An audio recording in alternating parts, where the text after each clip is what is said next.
next race, lads, we're going to preview is the Champion Hurdle. It's the feature race on day one of the Cheltenham Festival, and it's a 2.5 mile furlong race. Grade 1. 5 key stats for the Champion Hurdle, lads. 6 winning favourites from the last 10. Favourites, good record in this race, lads. 11 of the last 13 winners have already won a Grade 1. One of the last 14 winners ran more than 12. One of the last 14 winners ran more than 12 times over hurdles. Only 4 mares have won the race in its history, and only 4 winners this century have not won last time out. So it's a real maligma, this race, a real puzzle, Ronan Groome. And I think all previous stats must go out the window here. Yeah, perhaps.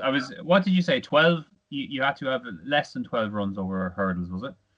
Only one of the last 14 winners have ran more than 12 times over hurdles. Right. Yeah, that's going to rule out a couple, isn't it? I mean, the likes of Silver Streak and Sharjah. But yeah, as I said, it's probably not a Champion Hurdle that is the usual type of Champion Hurdle field. I suppose it's a lot like last year with a kind of open field to it. I don't know. I can see why Epatante is there. She's the one to beat. She won easily last year, but I think they got caught unawares at Kempton, and I'm not sure that that it was a case of her just underperforming. I just thought Silver Streak stepped up big time there, and the change of tactics made a big difference to him. And I can see, while I think the Epatante team would be more ready for that this time around, like in the Champion Hurdle, and she's been trained for the race, and the style of the race will suit her, kind of coming off a pace maybe. I can just see this different type of approach from Silver Streak working again, and whether now this time he gets it as kind of free a lead as he did at Kempton, it is probably the question. But around 9-1, I think if you want to take on Epatante here, there's lots of each way angles into the race. I mean, likes of Honeysuckle likely to go to the mares again. You'd probably make her 60-40 to go there. They're going to decide after Leopardstown. Sharjah was good at Leopardstown, and I wouldn't put anyone off him backing up here again. He was excellently ridden to finish second in the race last season by Patrick Mullins, who'll probably be on again, coming off a strong pace. Everything sets up for him to run well. Silver Streak, as I said, I just think that Kempton form could be more solid than people letting on that it actually is. But I suppose Barry was going down looking for one at a price just because it's that type of race, and I don't think there's much wrong with backing Song for Someone at around 16-1. I just think he gave £2 to Silver Streak before he went on to win at Kempton, and everyone kind of said Silver Streak was the unlucky one that day.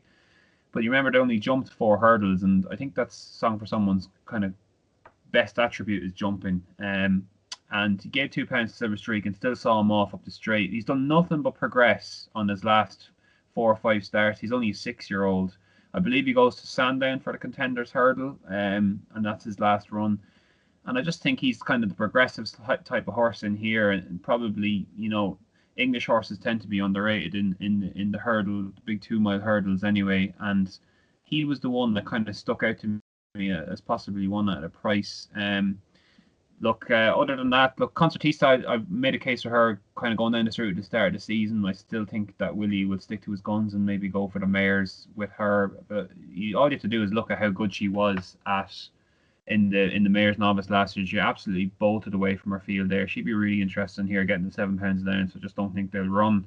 I'd give Abracadabras another chance. As I was talking to Gordon Elliott earlier today for a piece for the field this Saturday, and he reiterated kind of that all the horses that ran over Christmas, kind of the ones that disappointed the big names, scope badly, and that was clearly the case with Abracadabras, because that's the worst he's ever ran for Gordon in his career, really. And obviously you go back to the Supreme Novice Hurdle form last season, and he came clear with Shishkin there, and I could see Abracadabras coming back to form, and he's obviously got the Cheltenham form in the book with that Supreme run, so I wouldn't rule anyone off backing him at around 14s. But for a selection, I think Song for Someone at this stage. Interesting run. Touched off Silver Streak at Cheltenham before Silver Streak went on to the Christmas Hurdle, and mentioning the stats there, Silver Streak 25 times he's ran over hurdles, so hard to believe he's still improving. But it could be quite possible, as you said, with the change of tactics. And I thought he was full value for the win. I know people were saying Epatante was flat. Personally, I couldn't have her off the back of that run. I think you'd have to have question marks. What type of form is she going to turn up on the day? To put in a blip like that mid-season, it just would be a concern for me. Not very forgiving, Davy Boland. What's your thoughts? I think Honeysuckle will go to this race. I just think they'll take a chance this time and go for it, no matter what happens in Dublin Racing Festival. I think she'll win in Leopardstown, and I think she'll go to the Champion Hurdle. Nobody's told me that. It's just an opinion of my own. I think, go win what's the easiest race is what you can win. But I know the likes of Kenny Alexander and those, you're thinking there's going to be no crowds there. I know that sounds mad, but there's no crowds there. And you just say, you have a horse who can run a champion, go and chance it. She won there last year. If she gets beaten, so what? Go back again then to the mares next year. I think she'll go to it. And I think if she goes to it, she'll beat Epatante and the rest of them. You're going to laugh at me and you think I'm mad. If I was to pick one to back each way at a bigger price, I'd back Booba there. He's fit. He's well. I wouldn't even mind what happened to Haydock the other day. It was a great ride by Sean Quinlan, but Nico was never going to go after him or whatever else. That was just always just make sure he's all right and everything. And he is 10-year-old. He's an exceptionally good horse. He's been off the track a long time, but he's had that run now and everything. But at a big price, I'd back him. But I think Honeysuckle will go to this race, and if she does, I think she'll win. Yeah, interesting. Mike, had your thoughts? Obviously, to me, like Davey, the Honeysuckle question is key, and I actually agree with Ronan. I think Song for Someone at 16 to 1 or whatever each way, it's well into double figures, is a knocking good each way bet. Of course, won the Kingwell last February, which was switched to it went to Kempton, didn't it? Because when Kempton got washed out, won 2 from 2 this year. I like the way he won the Bureau. There's nothing wrong with that form. But I will throw an absolutely huge price spanner in the works here. And I wouldn't be at all surprised if a horse that runs a big race answers to the name of Not So Sleepy. Complete rag. But having said that, has won back-to-back renewals of that Big Ascot Christmas handicap. And he's due. I don't think he's far off Grade 1 class. But for me, I would be Song for Someone each way. And apologies, Mr. Groome. I think one of us needs to report a burglary. The one thing I'd say, Davy, I'd love to see Honeysuckle go. You know, I was hoping that she'd line up there last year. I think Ronan was in the Honeysuckle camp for last year. She went for the mares, and I think if either of the mares go for this, Concertista as well, whichever one goes, they're going to blow this market wide open. And I find it very hard not to back either of them going for this race. I think it's a weaker renewal. And look, at the moment, I suppose my selection is Sharjah.